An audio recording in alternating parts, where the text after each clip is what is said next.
بسم الله الرحمن الرحيم. الحمد لله والصلاة والسلام على رسول الله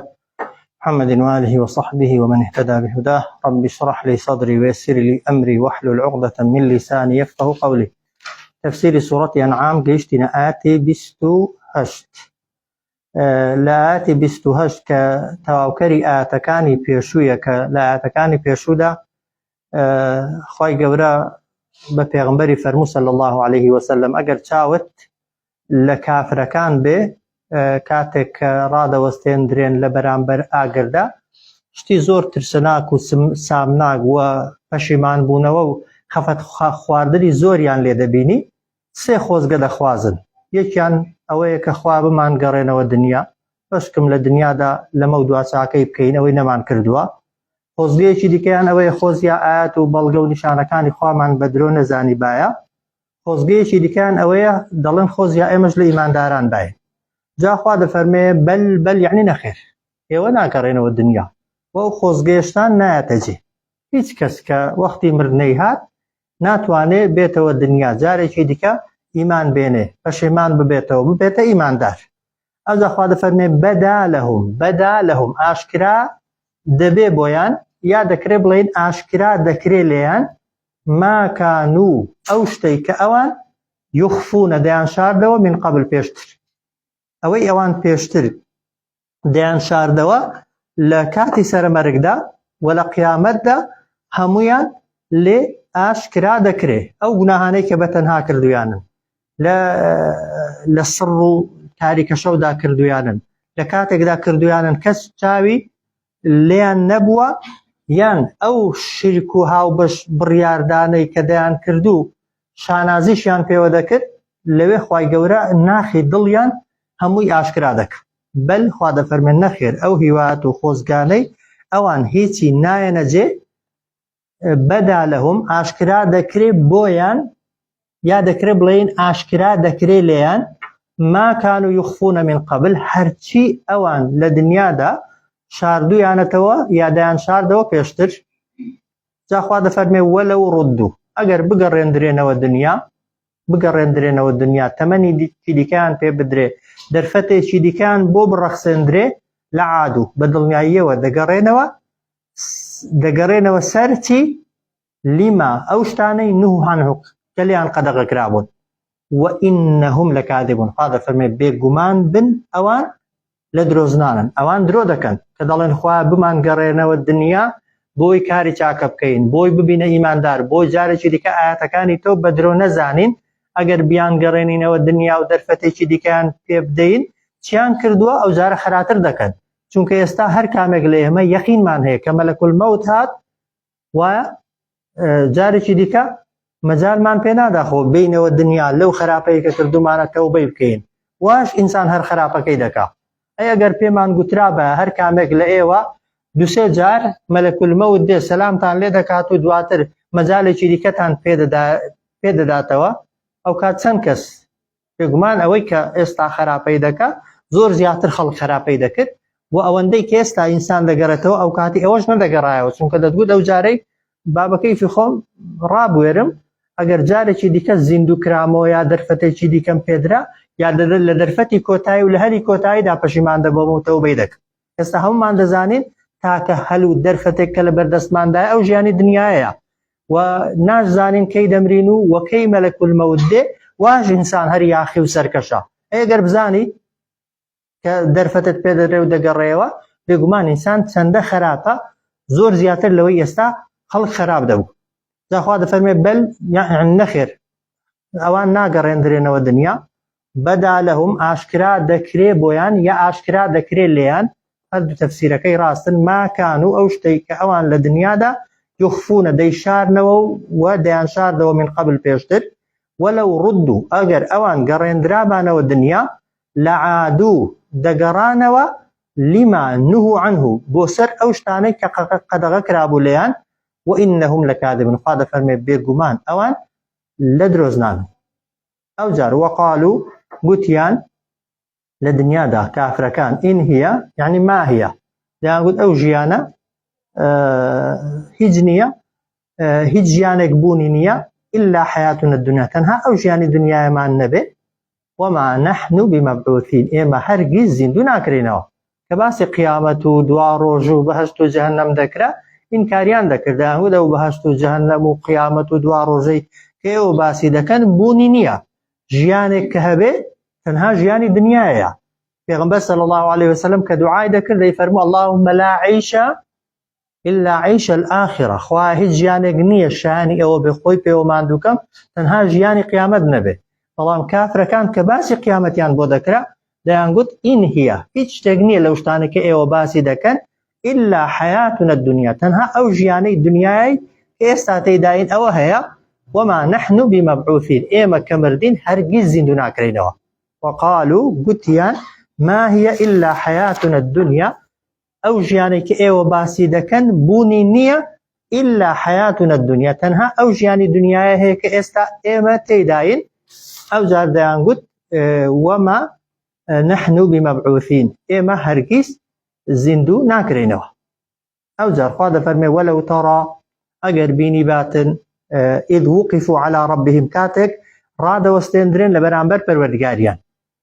ئەوەی یەکەم جار گوتمان ئەگەر بینی باتن ئەو کاتێک کە ئاگریان پیشان دەدرێت ئەوەن ئاگریان لەکوێ پیشان دەدرێت هەر لە دەشتی مەحشەر ئەو جار دوای دەشتی مەحشەر ئەوەن تاکتاکی ئینسانەکان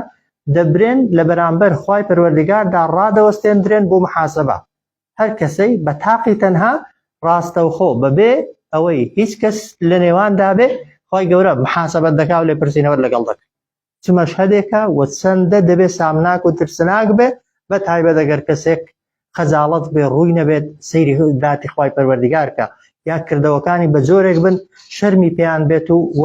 بتوانێت یعنی دڵنیا بێ لەوەی کە لەسەریان خەجاڵەت دەبێت و لەسەریان سزا دەدرێت وەلەو تەڕا ئەگەر ببینی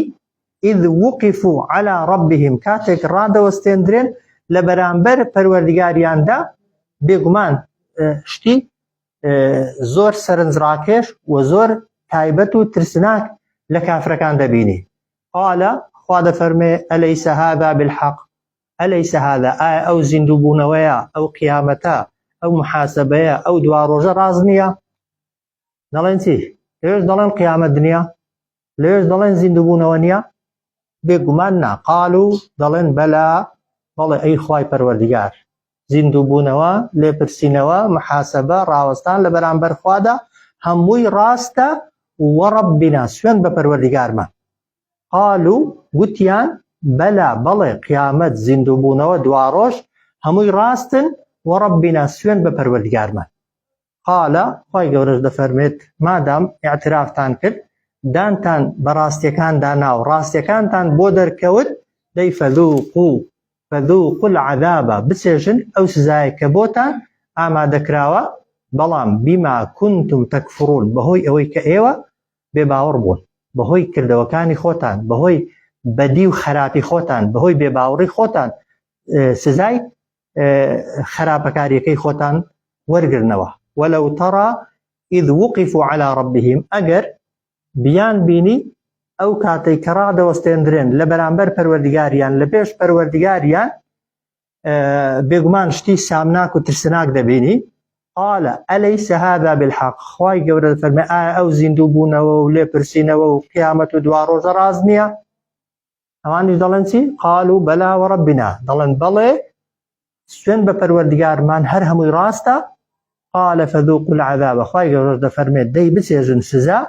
بما كنتم تكفرون بهۆی ئەوەی کە ئێوە بێباوەڕ بوون ئاتی دواتر دەفەرمێ قد خسر الذين كذبوا بلقاء الله بێگومان زەرەرمەند بوون خەسارەتمەند بوون ئەوانەی کە بە درۆیان زانی گەیشتنەوە بە دیداری خوا هەر کەسێک گەیشتنەوە بە خوا بە دیداری خوا بە محاسەبە و لێپرسینەوەی خوا بە درۆ بزانێ و قەنەعەتی 100% نەبێ کە ڕۆژێک دێ لە بەرامبەر خوادا هەرچی گوتوتە هەرچی کردوتە یەک بە یەک پرسیارت لێ دەکرێت بە بێگومانی ئەو کەسانە زەرەرمەندن بۆ چونکە ئەگەر باوەڕت پێی نەبێ خۆشی بۆ حازر ناکەیت بەڵام ئەگەر کەسێک باوەڕی بەوە هەبێت کە لە بەرامبەر خوادا ڕادەوەستێندرێ بێگومان هەر کارێک دەیکا پێش ئەوەی بیکا ئەگەر خوای گەورە لێی پرسێ وەڵامێکی پێیە ئەگەر قسەیەک ویستت بیکەی ها بۆیە زانایانی پێشین هەیە دەفەرمێ 20 ساڵ قسەیەکم نەکردووە تا وەڵامەکەم حازر نەکرد بێ. 20 ساڵ ئەگەر ویستە بێتم قسەیەکی بکەم پێش ئەوەی قسەکەی بکەم بیرم لەوە کردوێتەوە ئەگەر خوای گەورە لە قیامەتێ لێی پرسیم بۆچی ئەو قسەیەت کرد وەڵامەکەم پێ بوو ئەو جار قسەکەم کردو. یعنی ئەگەر زانی بێتم فریشتەی ڕاست دەینووسن کردومە، ئەگەر زانی بێتم فریشتەکانی کە دەینووسن و لای خوا خەجاڵەت دەبم پێی نەمگوتووە قسە تەنانەت. ئینسان ئەگەر ئیمانی چەندە بەهێز بێ بەوەی کە لە بەرامبەر خوادا ڕادەوەستێنرێ ئێستا لە تەنیاییدا لە تاریکایی شەودا لە شوێنێکی زۆر چۆڵدا گوناهت لێ هەڵکەوێ ئەگەر بەڕاستی قەناعەتت بەوەی هەبێ ڕۆژێک ئەو کردەوەیە لە بەرامبەر هەر هەموو مەخلوقاتەکاندا لێ ئاشکرا دەکرێت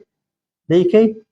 بێگومان نایکەی، چونکە لە دنیاش نایکەی. ئەگەر خەڵک چاوی لێ بێ نایکەی،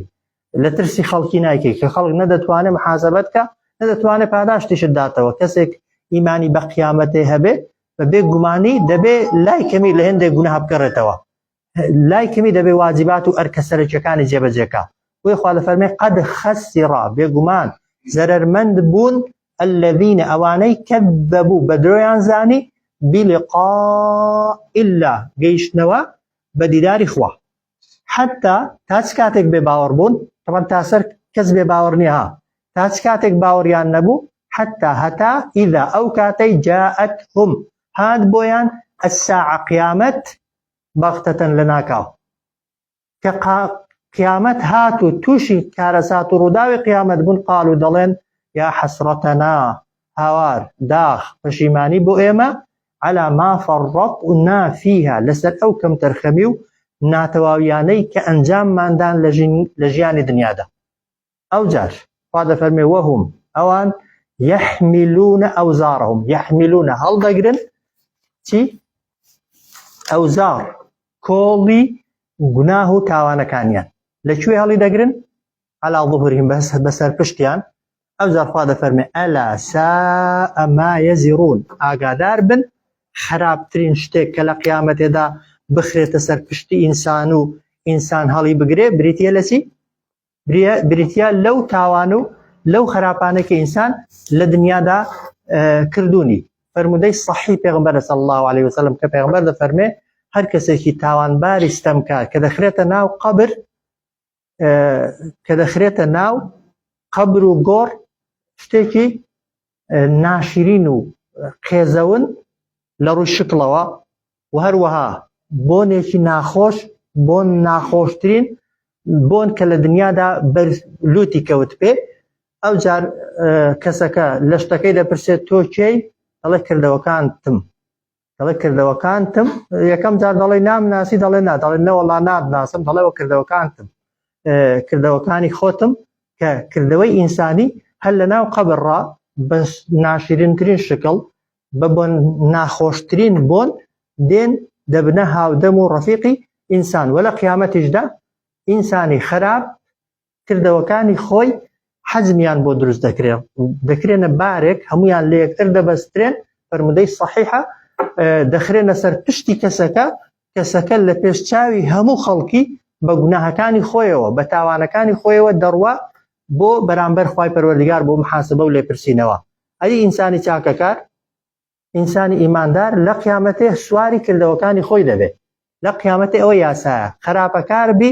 خراپەکانت دەخرێنە سەر پشت، ئەگەر چاکەکار بی سواری چاکەکانی خۆت دەبی و چاکەکانی خۆت دەتپەڕێنەوە لە ناڕەحەتیەکان و ناخۆشیەکانی قیامەت ڕزگارت دەکات. جاخوا دەفەرمێ قەد خەسیڕا بێگومان زەرەرمەند بوون الذين كذبوا بلقاء الله ئەوانەی بە درۆیان زانی گەیشتنەوە بە دیداری خوا حتى إذا جاءتهم الساعة هەتا ئەو کاتەی هات بۆیان قیامەت بەغتەتەن لە ناکاو کە قیامەت هات طبعا دەزانن تەواو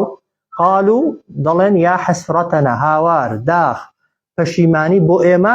على ما فرطنا فيها لەسەر ئەو کەم تەرخەمی و ناتەواویەی کە ئێمە کردمان لە دنیادا لەوەی کە واجباتەکانمان جێبەجێ نەکردن لەوەی کە گوناهەکانمان کردن. ئەوجار وەهم ئەوان یەحمیلونە هەڵدەگرن ئەوزارەهم کۆڵی قورسی گوناهی خۆیان على ظهورهم بەسەر پشتیان کە کۆڵ و گوناهەکانیان وەکو بارێک خرایە سەر پشتیان لە بنیدا پشتیان دەچەمێتەوە و طبعا ناڵەناڵیان دێ خوای گەورە یان مەلائیکەتەکان پێیان دەڵێن ئەلە ئاگادار بن ساء ما یەزیڕون خراپترین شتێک لە قیامەتدا کە بخرێتە سەر ملت و سەر شانت و سەر پشتت بریتیە لە کۆڵی تاوان و لە کۆڵی خراپە. ئەوجا خوا دەفەرمێ وەمە الحەیات الدنیا إلا لعب وله ژیانی دنیا هیچ نییە تەنها لعب تەنها وەکو یاریەکی منداڵان وایە ئەوجا وەلەهو و تەنها شتێکی سەرقاڵکەرە. ژیانی دنیا وەکو یاریەکی منداڵانە وایە چۆن منداڵێک خانوێک دروست دەکە بۆ جاری وایە چەند دقەیەک چەند سەعاتێک یا هیچ لەوانەیە بۆ ڕۆژێک و دواتر شەقێکی تێ هەڵدەدا و تەواو دنیاش لە چاو قیامەت هەر ئاوایە یان تەنها دنیا شتێکە مەشغوڵ و سەرقاڵت دەکات بۆ ئینسانی بێباوەڕ و خراپەکە قیامەتی لەبێر دەباتەوە. دەناخوا دەفەرمێ وەلە دار الآخرە بێگومان بە دڵنیایی ماڵی قیامەت ژیانی دوا ڕۆژ خەیڕون زۆر چاکترە لە دنیا بەڵام بۆچێ للذین یتقون بۆ کەسانی خۆپارێز بۆ ئینسانی متقی بۆ ئینسانی ئیماندار هەزار جار ملیار جار قیامەت و مردن و ژیانی دوای مردن لە دنیا خۆشترە بەڵام بێگومان بۆ ئینسانی کافر وانییە هەمیشە کەسێک بێ باوەڕ بێت و خراپەکار بێت لە دنیای ئەگەر ژیانیشی خۆش نەبێت هەر دنیای لە قیامەتی خۆشترە بەڵام ئیماندار ئەگەر لێرەش لە خۆشیدا بێ ئەگەر لێرەش لە خۆشگوزەرانیدا بژیەی ژیانی دنیا لە چاو قیامەت هیچ قیمەتێک و هیچ نرخێکی نییە. خوا دەفەرمێ ئەفەلا تعقیلون بۆچی ژیری و عەقڵی خۆتان بەکار ناهێنن ئەی ئینسانەکان ئەی ئیماندارینە. وەمە الحەیات الدنیا ژیانی دنیا هیچ نییە لە چاو قیامەت. طبعا ها بۆ معلوماتان دەنا دنیاش بۆ خۆی شتا وایە کە دوعاش دەکەی رەبەنا ئاتینا فی الدنیا حەسەنە خوایە لە دنیاش چاکەم پێ بدە دنیا بەشی ئەوەی بیکێ مەزرعە و چێڵکە و چاکەی تێدا بکای بە قیمەتە و بە نرخە بەڵام ئەگە بەراوردیکەی لەگەڵ قیامەت و دڵی خۆتی پێوە بەستێەوە و ژیانی خۆتی بۆ تەرخانکەی تەنها وەکو یاریەکی منداڵان و تەنها وەکو وەسیلەیەکی سەرقاڵکەر و مەشغوڵکەر وایە. وەلە دار الآخرەتی بە دڵنیاییەوە ژیانی قیامەت و دوا ڕۆژ خەیڕون زۆر چاکترە لە دنیا بەڵام للذین یتقون بۆ کەسانێک کە خۆپارێزی دەکەن خۆپارێزی ئەوانەی کە فەرمانەکانی خوا جێبەجێ دەکەن و لە کەبائیر و گوناها گەورەکان دوور دەکەونەوە. ئەفەلا تعقیلون بۆچی عەقڵی خۆتان و ژیری خۆتان بەکار ناهێن. ئەوجا خوا دەفەرمێ قەد نەعلەم بێگومان ئێمە زانیمان ئێمە دەزانین ئینەه لەیەحزونکە الذی یەقولون دڵتەنگت دەکا خەفەتت بارت دەکا الذی ئەو شتەی یەقولون کە کافرەکان کە بتپەرستەکان سەبارەت بە تۆ سەبارەت بە دینەکەت دەیڵێن. قەد نەعلەم بێگومان ئێمە زانیمان ئێمە ئاگادارین ئینەه لەیەحزونکە الذی بێگومان محەممەد صلی الله عليه وسلم بێگومان ئەو شتانەی بتپەرستەکان دەیڵێن دڵتەنگت دەکەن ئەو شتەی دەیڵێن ئەو شتەی دەیڵێن چییە؟ جارێک دەیانگوت ساحر جارێک دەیانگوت شاعیر جارێک دەیانگوت کاهین جارێک دەیانگوت شێت بەڵام لە دڵەوە یعنی قەناعەتیان وابوو کە محەممەد صلی الله عليه وسلم شێتە بێگومان نا کە جارێک لە تەنیاییدا یەکێک لە ڕەفیقەکانی ئەبوجەهلی لە ئەبوجەهلی پرسی بەڕاست ئەتۆ پێ دوایە محەممەد درۆ دەکا ئەویش دەڵێن نەوەڵڵا من لە حیاتی خۆم درۆم لە محەممەدی نەدیوە و دەشزانم محەممەد ڕاز دەکا ئیمانم بە محەممەد هەیە بەڵام بەو شتەی نییە کە محەممەد هێناویەتی ئەوە پێغەمبەر بیستیەوە صلی الله عليه وسلم خەفەتی لێ دەخوارد بەڵام خوا دەفەرمێ قەد نەعلەم ئێمە دەزانین ئێمە ئاگادارین ئینەه لەیەحزونکە بێگومان تۆ خەفەتبار دەکا الذی یەقولون ئەو شتەی کە ئەوان دەیڵێن سەبارەت بە تۆ. خوا دەفەرمێ فإنهم لا يكذبونك ئەوان تۆ بە درۆ نازانن ولكن الظالمين بەڵام ئەوانەی کە ستەمکارن بئایات الله لە بەرامبەر نیشانەکانی خوا یەجحەدون نکۆڵی دەکەن. ئەوە دەکرێت دوو لێکدانەوەی هەبێ لێکدانەوەیکیان ئەوەیە کە ئەگەر کەسێک تۆ بە درۆ بزانێ وەکو ئەوی وایە خوای بە درۆزانی بێ هیچ فەرقی نییە بۆی خەفەت مەخۆ. کەسێک ئیمانی بە پێغەمبەرایەتی تۆ نەبێ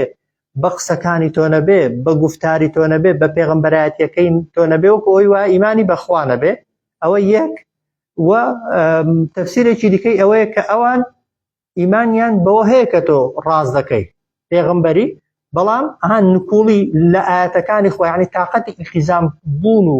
پابەندبوونیان نە بە ئاەتەکان کەسێکیش تااقەتی ئیلتیزام بوون و پابەندبوونی بە ئاەتەکان نەبێ بیانوان دەگرێت وەکو ملحیدەکانی ئێستا کابرا ناتوانێت نوێژە بکە ناچار دەبێ وەک دەڵێ شتێکی بدۆزێتەوە گومانێک بۆ بێنێتە مێشکی خۆی تااقەتی نییە بۆ قیامەتی خۆ حازرکە لێ وڵە قیامەت دنیا تااقەتی نییە عەبدایەتی خوای بکە ئینکاری بوونی خوای دەکات دەناگەر هەر کامێک لەوانە لێیان بپرسی لە ناخیاندا دەزانن خوا هەیە قیامەت هەیە دواڕۆژ هەیە بەڵام کە تااقەتی ئیلتیزامیان نەبوو دێن بیانوان دەگرن وی خوا دەفەرمێ قەد نەعلەم بێگومان ئێمە دەزانین إنه ليحزنك الذي بێگومان دڵتەنگت دەکا ئەوەی کە ئەوان دەیڵێن فإنهم بەڵام دەفەرمێ بێگومان ئەوان لا يكذبونك تۆ بەدرۆ نازانن ولكن الظالمين بەڵام ئەوانەی کەستەمکارن بآيات الله بەڵگە و نیشانەکانی خوا یەجحەدون نکۆڵی دەکەن لە بەرامبەر بەڵگە و نیشانەکانی خوادا نکۆڵی دەکەن و لە بەرامبەریدا دەوەستنەوە ئەو جار دڵنەوەی پێغەمبەر دەکا خوا دەفەرمێ صلی الله عليه وسلم ولقد كذبت سوێن بەخوا بە درۆزاندران رسل من قبلك چەندان لە پێغەمبەرانیش لە پێش تۆ بەڵام فەسەبەڕوو پێغەمبەران چیان کرد هەمویان ئارامیان گرت نابێ ئینسانی کە شوێنکەوتەی پێغەمبەرانە ئێستا پێغەمبەران نەماون شوێنکەوتوانی پێغەمبەران نابێت چاوەڕوانی ئەوە بن هەرچی قسەت بۆ کرد و هەرچی نسحەتت کرد و ئامۆژگاری کردن دەستت بۆ بەسینگەوەنێ جاری وایە لە جیاتی دەست بەسینگەوەنان و تەستیقکردن و بەڕازدانان لەوانەیە پێ بڵێن درۆزنی مەسلحەتێکت هەیە بەرژەوەندیەکت هەیە ئامانجێکت هەیە دەتەوێت بەرەو لە فیکرەی خۆم لە حیزبی خۆم لە چی خۆم لە ئەوە قسە نائاسایە بگوترێن بە پێغەمبەران گوتراون ولقد كذبت سوێن بەخوا بە درۆزاندران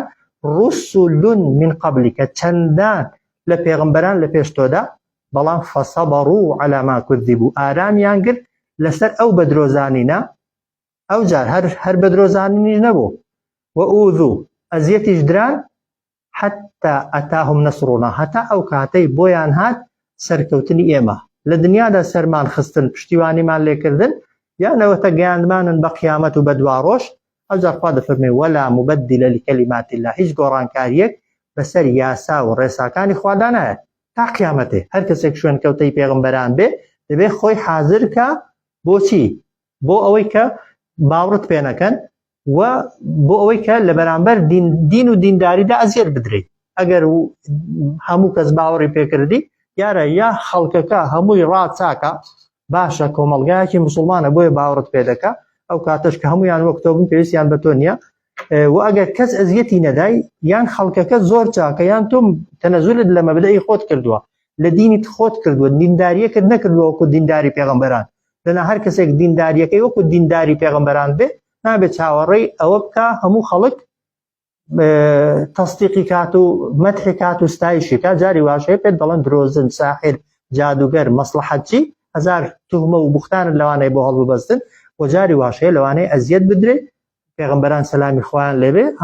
هەندێکیان گەیشتۆتە ئاستی لەتکردن و کوشتن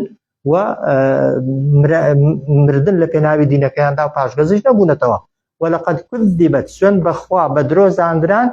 رسل من قبلك چەندان پێغەمبەر لە پێش تۆشدا بەڵام فەسەبەڕوو ئارامیان گر على ما كذبوا